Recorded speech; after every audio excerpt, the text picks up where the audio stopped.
Boa noite a todos.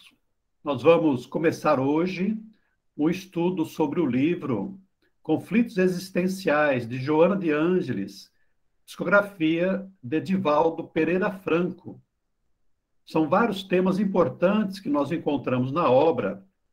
Nós vamos começar por um dos mais importantes e que interferem na nossa vida desde o princípio do nosso processo evolutivo. Vamos conversar sobre o medo. Todos nós trazemos na nossa essência um medo, e Joana de Ângeles, inclusive, diz que o medo está na raiz de todos os nossos vícios, das nossas imperfeições. E há uma razão para isso, porque o medo é um sentimento, uma emoção até natural do espírito no seu processo de sobrevivência aqui quando nós estamos reencarnados. O medo tem um significado próprio de ser um sentimento que proporciona um estado de alerta gerado pela insegurança, dúvida ou receosa preocupação de fazer alguma coisa diante de uma situação, geralmente por se sentir ameaçado em algum valor pessoal, material, físico, sentimental e espiritual. Então, nós percebemos que esse sentimento é um estado emocional e que muitas vezes perdura na nossa vida, que é um certo, como diz ali, um certo receio, uma dúvida, uma insegurança diante de algo que está acontecendo ou algo que está por acontecer e que nós imaginamos que, diante disso, haverá um dano para nós, um prejuízo de qualquer natureza. Então, lá dentro, na nossa intimidade, vai surgir esse receio e que vai ter algumas consequências na nossa vida, de nós reagirmos ou de nós não reagirmos em razão desse medo. O medo é um sentimento natural, como nós dissemos. Diante de ocorrências do dia a dia, do cotidiano, em razão de algum perigo para a nossa vida, em especial, ou de uma possível frustração. Esse é um mecanismo de proteção da espécie humana, assim também dos próprios animais. Os animais também têm o medo, uma reação diante de algo que lhe seja um perigo para a sua sobrevivência, para a sua vida. Quanto mais consciente, ou melhor, quanto mais inteligente for o animal, também mais percepção do medo ele terá. E nós, seres humanos, já mais conscientes, mais despertos, já tendo experiências de vida e de sofrimento, nós identificamos algo que pode ser um dano, um prejuízo para nós. E isso é o instinto. Nós sabemos que o instinto é um software divino, uma inteligência programada para que nós possamos sobreviver, para que a espécie possa sobreviver. Porque se nós não tivermos receio de nada, é muito provável que nós pereçamos diante de uma ocorrência. Imaginemos a criança que ainda não tem nenhuma experiência aqui na Terra, ela vai lá e coloca o dedo num bicho perigoso, numa tomada elétrica, algo que é quente e que vai causar um prejuízo, vai causar um dano. Mas nós, o adulto, na medida que vai tendo experiências, ele vai percebendo o que é que causa um prejuízo, causa um dano, causa uma dor, e então procura evitar aquelas situações. Mas o que nós queremos conversar hoje é sobre o medo patológico, que nós vamos desenvolvendo por um ou por outro motivo, da nossa experiência evolutiva, não só nesta reencarnação, mas também nas experiências que nós já vivemos no passado. Esse medo patológico é o medo exagerado e sem lógica, gerando conflito, descontrole e sofrimento físico e emocional. No medo natural, em geral, nós superamos aquele medo. Todos nós temos medo. O soldado, por exemplo, que vai à guerra, ele tem medo também. Alguém que vai fazer uma expedição a lugares perigosos também tem medo. Só que a inteligência, a razão, a lógica, a coragem, a fé, faz com que nós enfrentemos o perigo, a situação, com a nossa ação, com a nossa atividade. Quer dizer, mesmo com medo, nós fazemos aquilo que nós devemos fazer pelo nosso dever ou porque nós achamos que é necessário. O medo patológico é aquele medo que impede que nós tenhamos uma vida, que nós tenhamos ações. E ele, em geral, leva a um descontrole mental. Nós ficamos tão perturbados diante daquela ocorrência e que muitas vezes é sem lógica qualquer. Por exemplo, o medo de bichos pequenos, como as baratas, né? Ora, a barata, ela não tem veneno, ela não tem garras, ela não tem dentes, não pica, né? Mas, no entanto, nós muitas vezes temos medo da barata. É racionalmente, sem lógica, nós temos medo de barata ou de qualquer outro bicho pequeno, mas isso tem a ver com as nossas questões espirituais, psicológicas.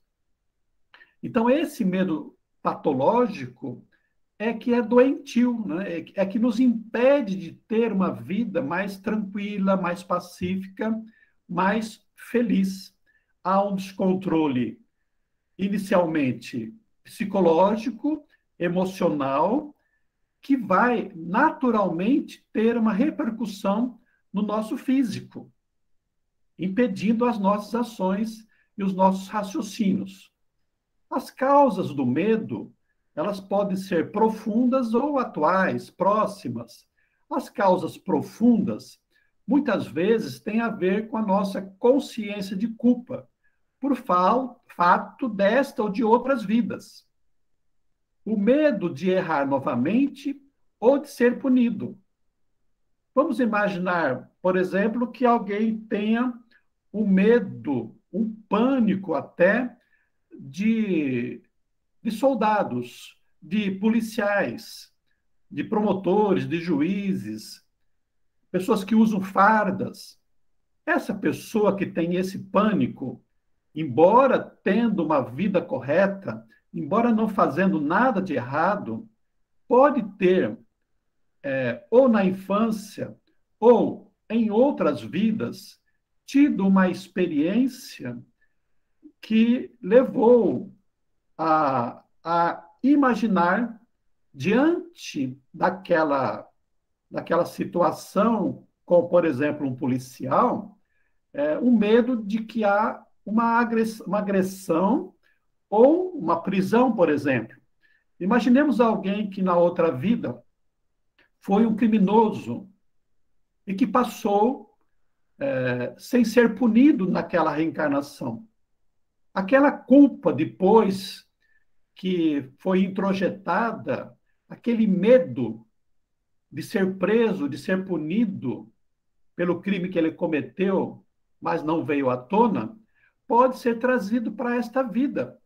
Então, ele vai andar na sociedade e todas as vezes que ele vê um policial, mesmo estando absolutamente correto nesta vida, lá dentro vai surgir um medo, uma emoção, que é do inconsciente, de ser preso, por aquele policial, né? Ou então, na outra vida, ele foi vítima de agressões dos policiais ou de soldados, né, do exército, por algo que tivesse feito lá de errado. Experiências dolorosas do passado, fixadas no inconsciente. Por exemplo, acidentes graves, morte de forma traumática, são situações que ficam registradas na memória espiritual e que hoje faz com que o espírito, diante de determinada situação, entre num processo de medo patológico. Por exemplo, essa questão de medo de bichos pequenos, de baratas, de ratos. A pessoa pode ter morrido, como era muito comum numa vida passada, morrido num calabouço, naquelas masmorras fétidas, né? Às vezes junto com outros cadáveres. E ela teve aquela experiência, né, na convivência terrível junto com bichos pequenos, que devoravam até os cadáveres, ou mesmo o espírito, né, tendo o corpo morto, passou por aquela experiência de ficar preso ali e ter visto aquela situação degradante. Então, o inconsciente grava aquela situação terrível e traz para o presente, porque foi uma situação que não foi devidamente trabalhada no passado. Mas também a insegurança e a fragilidade da alma, espíritos ainda no processo de evolução, sem mais aprimoramento moral, espiritual, intelectual, e diante de situações que estão vivendo e diante da ignorância, da inexperiência, naturalmente aquele medo que é natural, ele aflora e vai impedir muitas vezes de a pessoa conseguir enfrentar uma situação. É absolutamente natural diante das nossas condições pessoais. Por exemplo, um jovem imaturo vai fazer um vestibular, por exemplo, ele tem dificuldade de fazer o vestibular, vai tirar uma carteira de habilitação, então o coração vai bater de maneira descompassada e vai, né, muitas vezes, dificultar que ele enfrente aquela situação e tenha sucesso na sua vida. Causas próximas, situações de perigo, crimes, acidentes, animais, a própria natureza, são fatos que geram medo.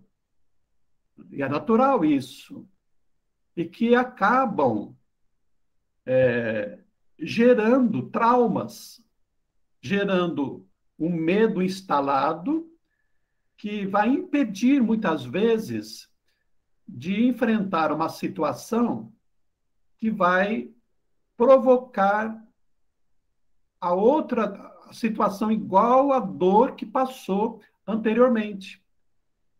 Eu sei de um companheiro que, quando era jovem, ele sofreu um acidente com o caminhão dirigindo, e aí ele nunca mais pegou no volante. Passou a andar a pé, ou com outros veículos, ou com alguém dirigindo, mas ele mesmo nunca mais teve coragem de dirigir um veículo. É só um exemplo, e nós podemos encontrar outros vários, né? Alguém que foi vítima de um assalto pode criar um pânico e nunca mais querer sair de casa, ou foi mordido por um cachorro e passa a ter um medo terrível de chegar perto de qualquer animal. O processo educativo indevido, né? Pais, professores, agressão, histórias e filmes apavorantes, Muitas vezes você assiste um filme de terror e vai ficar com medo de situações assemelhadas àquilo. O processo de educação, por exemplo, a mãe que coloca o filho trancado num quarto escuro, pode fazer com que a criança desenvolva o medo de ficar na escuridão. Então, existem muitas vivências na nossa infância que acabam instalando um medo patológico na nossa vida. Noticiário violento.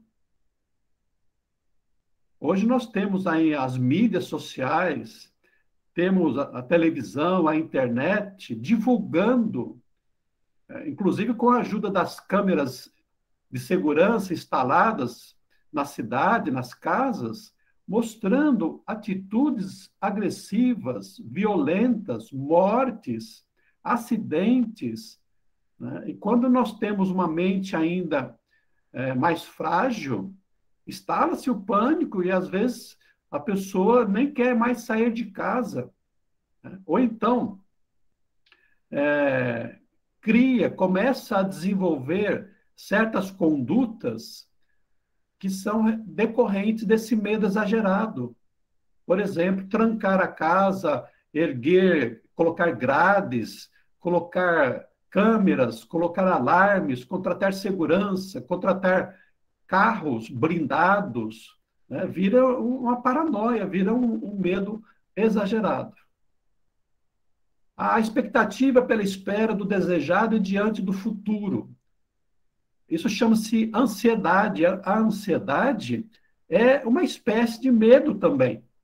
É um medo mais fraco. Você fica ansioso, né? Com medo de realizar alguma coisa, ou de acontecer alguma coisa, a ponto de nós não conseguirmos viver o hoje, de fazermos o que nós temos que fazer para alcançar o que nós temos que alcançar, porque a nossa mente fica ali imaginando diversas ocorrências ou consequências.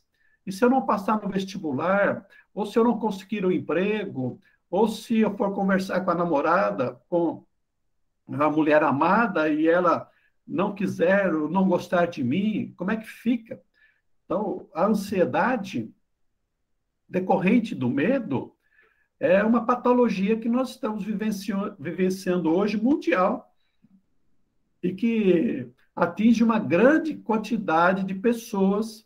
E nós mesmos, de certa maneira, nós temos alguma ansiedade por fatos que possam vir a acontecer. O importante é nós não nos deslocarmos para o futuro e procurarmos nos concentrar aqui no presente para fazermos aquilo que nós temos que fazer. Também devemos considerar as obsessões. Sabemos que os espíritos nos influenciam na nossa vida muito mais do que nós possamos imaginar, tanto para o bem como para o mal. E as obsessões estão neste capítulo, né? Espíritos inferiores se valem das nossas dificuldades, dos nossos medos, para acrescentar imagens, ocorrências que vão nos deixar mais ainda perturbados e desequilibrados. É uma situação muito comum, é um mecanismo frequente que eles se utilizam para a nossa perturbação. Quais são os medos mais comuns? Dá para nós fazermos aí uma análise de nós mesmos para ver em quais nós nos encaixamos. Medo da rejeição, do abandono e do fracasso, né? Pessoas que foram abandonadas, traídas, rejeitadas no passado, estão aí. Que é natural, ninguém gosta de ser recusado afetivamente por ninguém. E é um medo que muitas vezes nós enfrentamos. O ciumento é alguém que tem medo de perder a pessoa que ama, que é o alvo das suas atenções, da qual recebe carinhos. O ciumento, no fundo, é um medroso, né? É alguém que não consegue imaginar viver sem aquela pessoa que é objeto do seu afeto, das suas emoções. Né? Fracassar ninguém gosta. Ter um empreendimento e esse empreendimento vai à falência, a gente tem medo disso. Está permeando aí a nossa sociedade. Medo de perder o emprego, né? Medo de insetos e animais. É comum, né? Esses medos, inclusive, têm alguns nomes que definem, né? Medo de inseto é entofobia e medo de animal é zoofobia. E nós vamos encontrar várias descrições nesse sentido, né? Medo de água, de altura, de veículos. Né? O Alberto Almeida, ele contou uma situação muito interessante de uma paciente dele, porque o Alberto Almeida é psiquiatra e ele trabalha com regressão a vidas passadas também, a situações passadas. E ele atendeu uma paciente que ela tinha medo do mar, mas não era o medo da água, não era o medo do mar em si mesmo. Tinha um medo específico, era o medo da maré.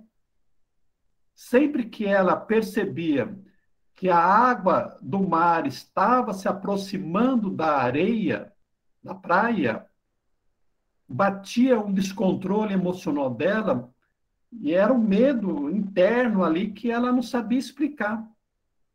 E ela, então, foi se tratar com o Alberto Almeida e, na regressão, ela retomou uma vivência do passado, de outra reencarnação, em que o marido, suspeitando dela de uma traição, de um adultério, a prendeu num poste na praia, na maré baixa.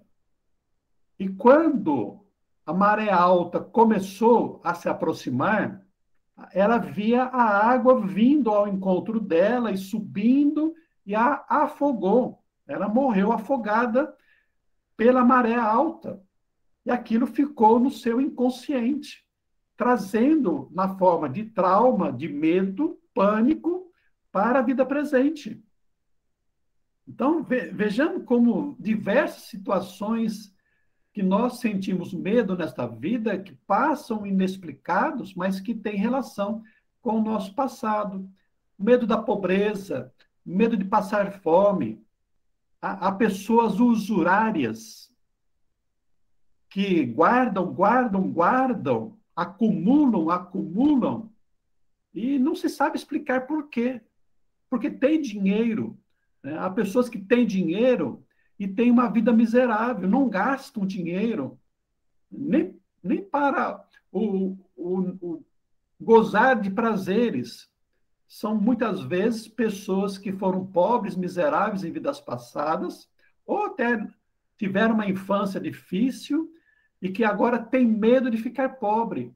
Então não gasta, guarda o máximo possível, porque no inconsciente aquela ideia de que ela pode ficar pobre, passar fome novamente. Medo do escuro, chama nictofobia. Exatamente, são situações, muitas vezes, que tiveram relação a isso.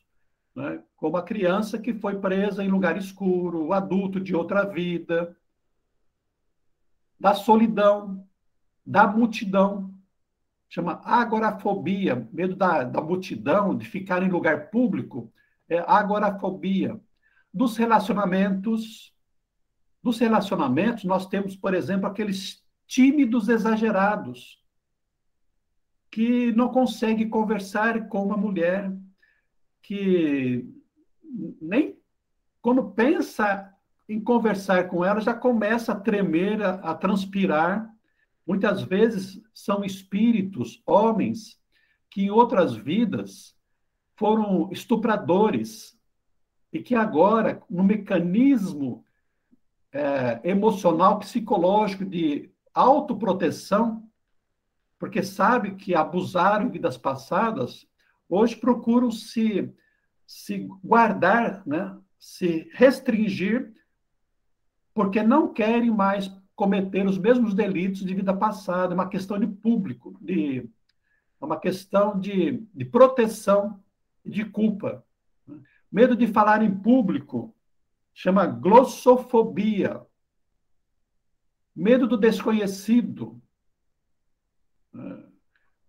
de viajar para um país diferente, de viajar para uma cidade diferente, né, porque não sabe o que vai acontecer lá.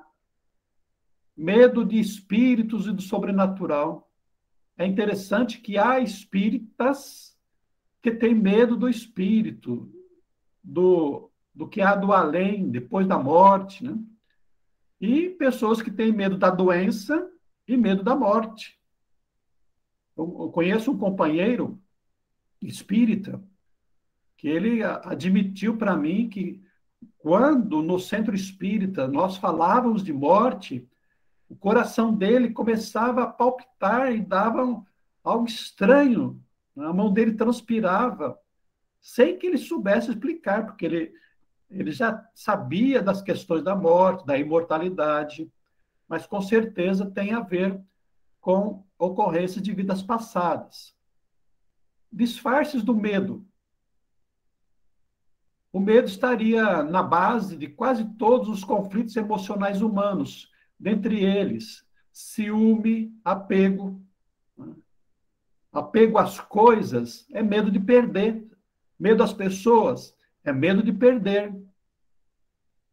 Inveja e despeito é medo de ser menosprezado, medo de não ser valorizado, medo de ser o último, medo de não ser amado, ódio e vingança.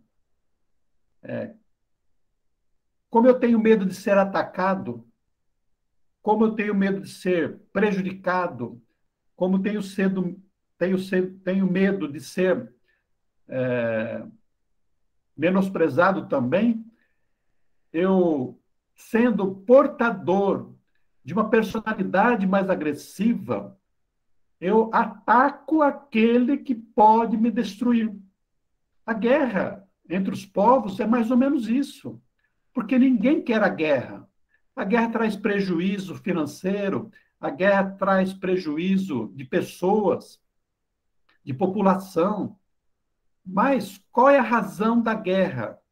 É o medo. E o medo estabelece o meu ódio contra o outro que quer me agredir. E quando agredido, eu parto para a vingança, que é uma forma de destruir aquele que um dia poderá voltar também a me matar ou me prejudicar, né? A ambição e a usura é o medo de ficar pobre, o medo de não ter, né?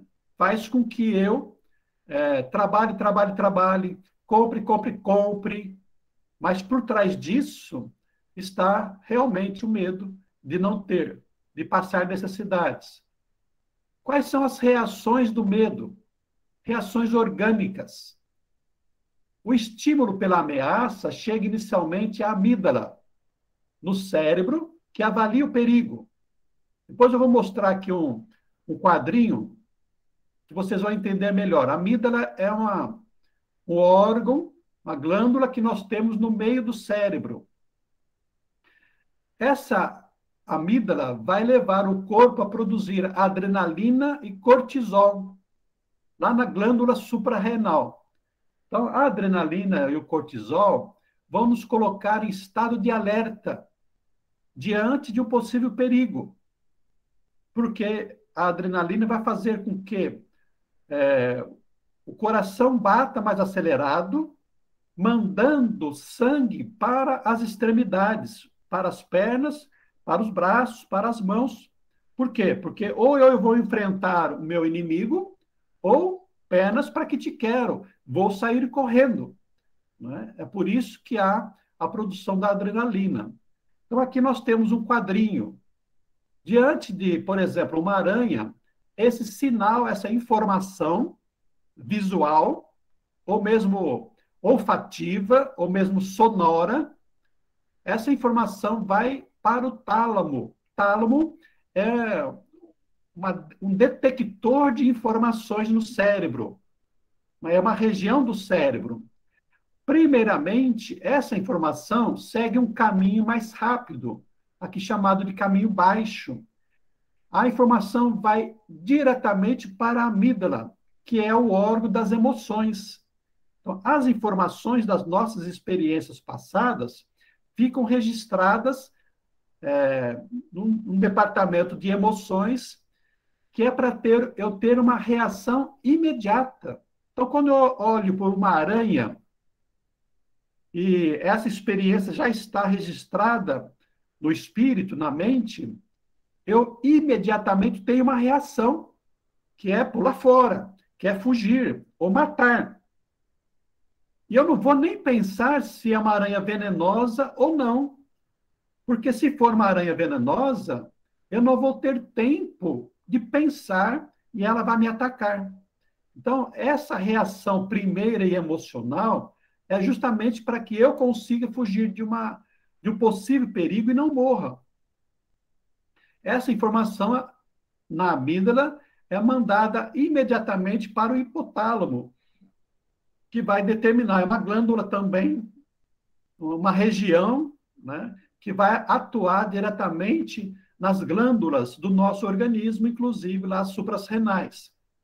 Mas, ao mesmo tempo, essa informação vai para uma outra região do cérebro, chamado córtex sensorial, que vai mandar a informação para uma outra região chamada de hipocampo. O hipocampo é onde tem a memória. Então, também em alguns minutos ou alguns segundos, eu vou refletir sobre aquela informação. Então, o cérebro vai dizer assim: espera aí, não, essa aranha não é venenosa, não precisa correr, não mate a aranha. E aí essa informação vai para a amígdala de novo, que vai dar uma ordem em sentido contrário para as glândulas.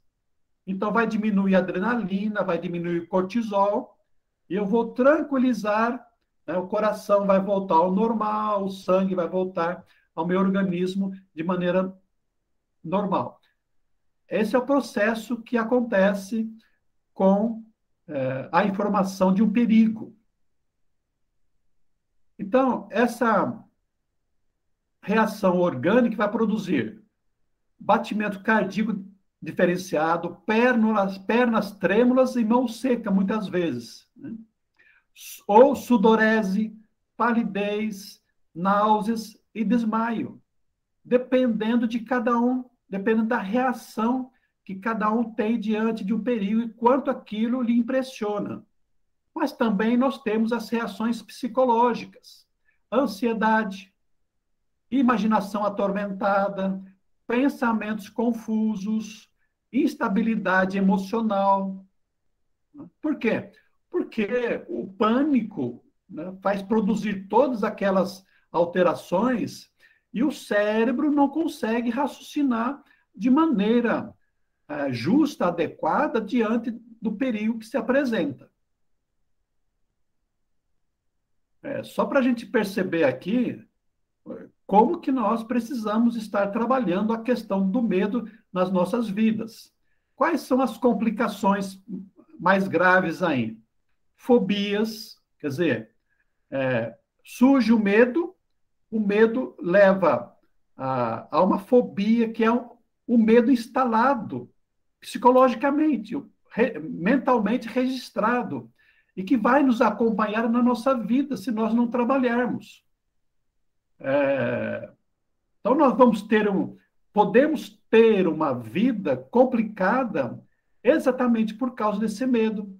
Imaginemos aí alguém que tem medo de andar de carro. Como é que ele vai viajar? Não dá hoje para nós viajarmos a pé. Então, não pode pegar um veículo, não pode pegar um carro, não pode pegar um ônibus, um avião.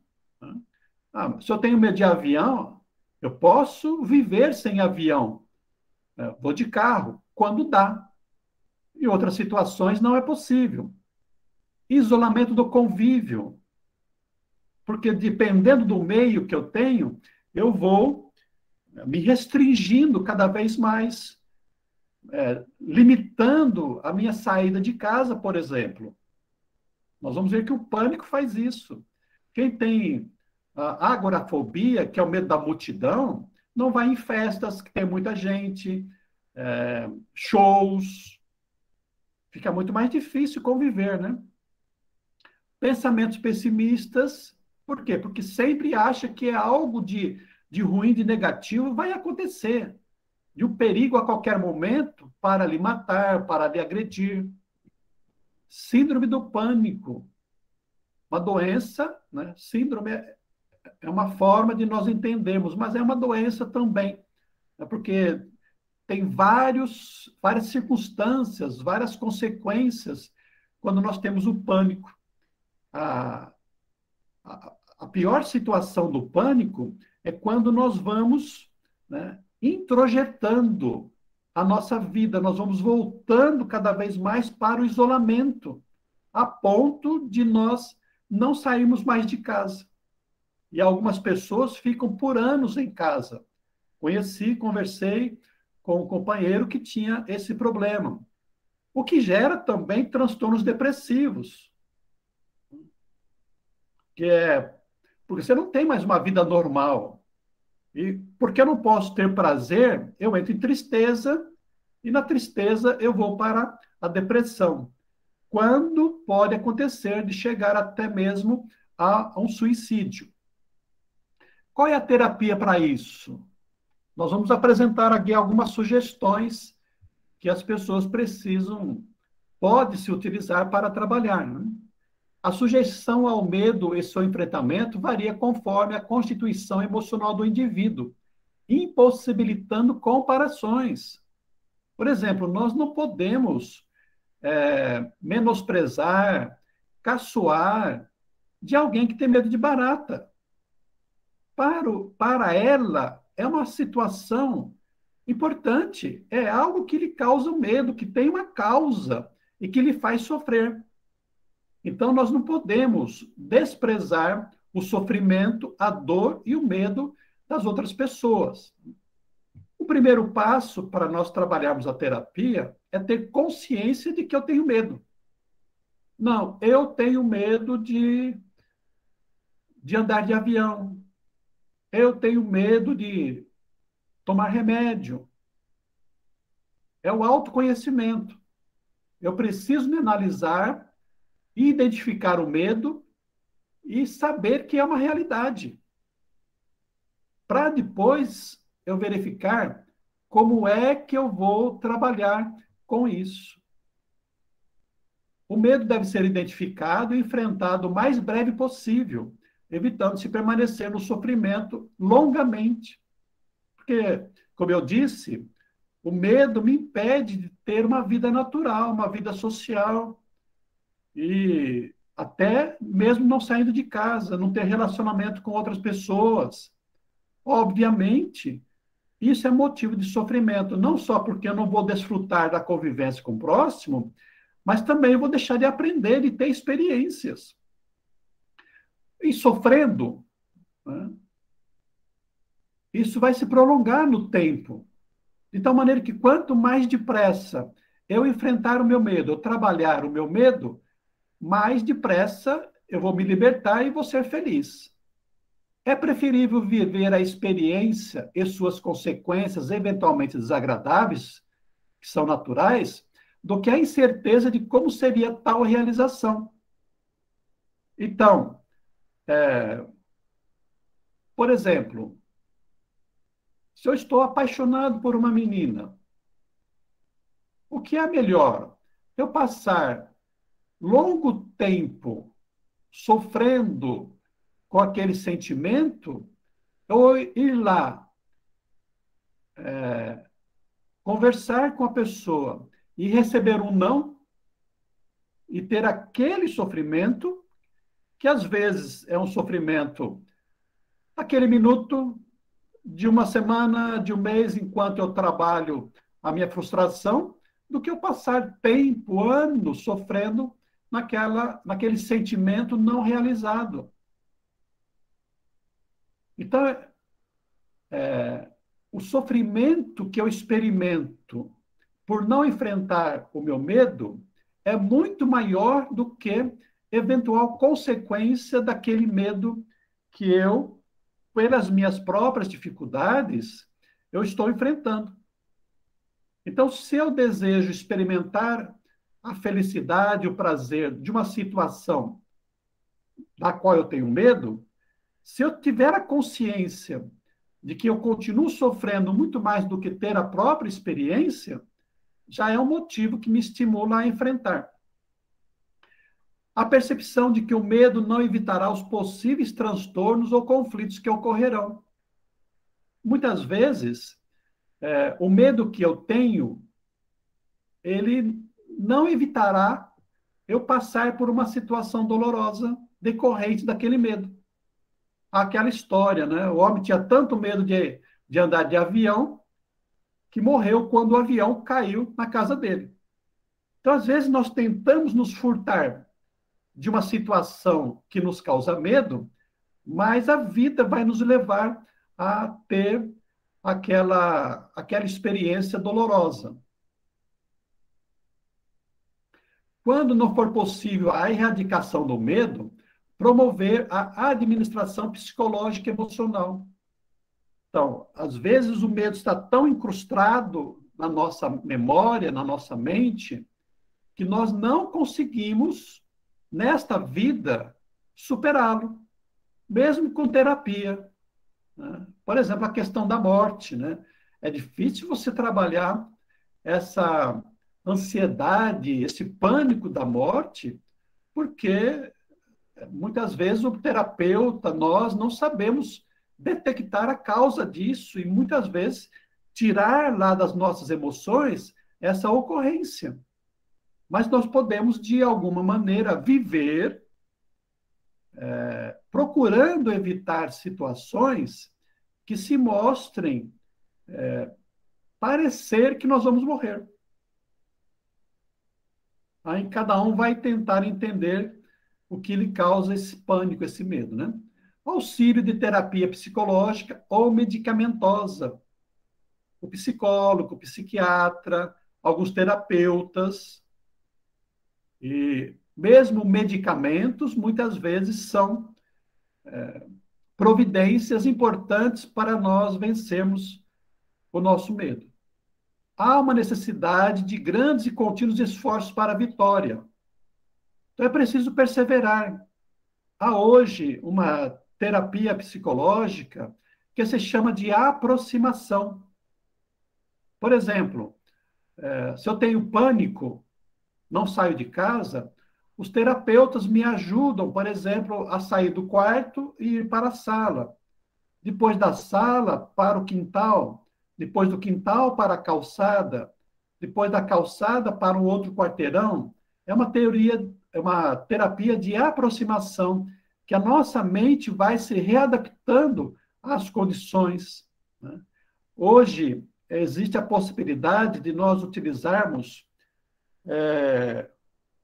computadores, aqueles aparelhos de realidade virtual que vão nos fazendo acostumar com uma condição, uma experiência que nos causa medo. Existem várias possibilidades de trabalharmos o nosso medo.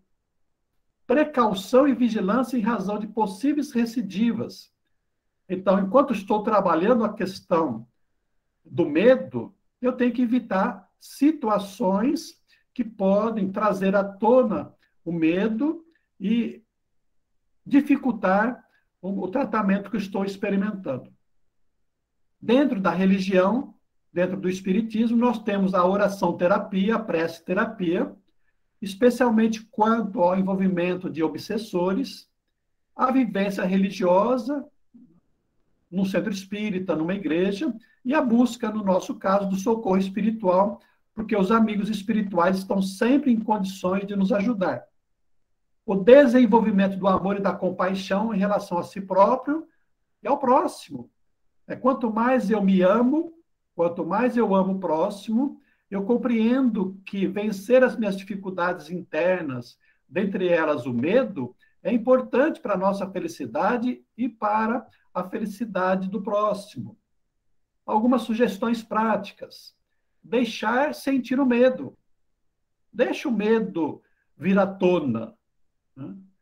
Para que você possa se perceber dentro do medo, as reações que o medo provoca no seu corpo. Em seguida, utilizar de uma respiração profunda, né? Porque o coração vai ter uma alteração. Quando nós vemos, por exemplo, uma criança que está com medo, se você colocar a mão no peito, ela vai estar ofegante, o coração batendo aceleradamente. Então, respirar, né? Diante de qualquer situação de perigo, está num avião, está num carro, está esperando uma entrevista, respire, né? A meditação, a prática da meditação é importante para isso, né? O alongamento, a contração e o relaxamento, ou a distração ou jogos mentais, contar números, descrever coisas ou paisagens, soletrar, é para acalmar a mente, tirar o foco da preocupação com aquilo que possa vir a acontecer, aquela ansiedade, né? Para que o tempo vá passando e a tua mente esteja focada em outras coisas. Buscar mentalmente um lugar seguro, né? A imagem de uma praia, de uma paisagem qualquer, o campo, um quadro de Jesus, lembrar de uma pessoa amiga, de uma pessoa calma, da mãe, isso ajuda bastante, né? Uma outra técnica é aproximar-se do medo pela imaginação ativa. Então, se você tem que enfrentar um local, por exemplo, hoje ajuda bastante, quando você vai viajar, você entrar no Google Maps, né, e conhecer o local. Dá até para você ir, né, aproximando lá na realidade mesmo, e ver a rua, ver a estrada, ver os locais. Isso te tranquiliza. Você sabe que você não vai errar o caminho, ou já sabe mais ou menos por onde ir, né? E você pode ir mentalizando. Substituir fantasia, imaginação, por realidade lógica. Pensar quais são as reais consequências daquilo que eu vou enfrentar. Se eu vou pedir um emprego, qual é o máximo que pode acontecer lá ao pedir o emprego? É ele dizer não. E ele dizendo não, você vai permanecer na mesma situação em que você estava, não vai mudar nada. Revelar o seu medo para os outros. Falar que você tem medo é muito bom. Não é um problema, porque todos nós temos medo. Então, por exemplo, quando eu convido alguém para fazer uma prece, olha, ó, sinto muito, mas eu não consigo falar em público. Tudo bem, ótimo. Porque se você não explica, fica aquela situação, desconfiança, não quer trabalhar, não gosta, né? Então explique. Olha, não, eu não vou lá, não vou na beira do rio porque eu tenho medo, não vou pescar porque eu tenho medo da água. Tudo bem, a gente vai compreender isso, né? Então, falar dos nossos medos é importante para que as pessoas nos entendam e nos ajudem para que nós não passemos por aquela situação. E, finalmente, manter sua atenção no presente, no que está fazendo agora. Isso ajuda a nós nos desligarmos do passado, dos nossos traumas, porque já aconteceu, né? Não existe mais aquela ocorrência do passado. Quem nos fez o mal não está mais conosco. E também com relação ao presente. Não aconteceu ainda, pode não acontecer, então focar no que está acontecendo agora nos ajuda bastante. Muito bem, pessoal, nós encerramos aqui. Se tiver alguém querendo fazer alguma pergunta, fique à vontade ou fazer os seus comentários.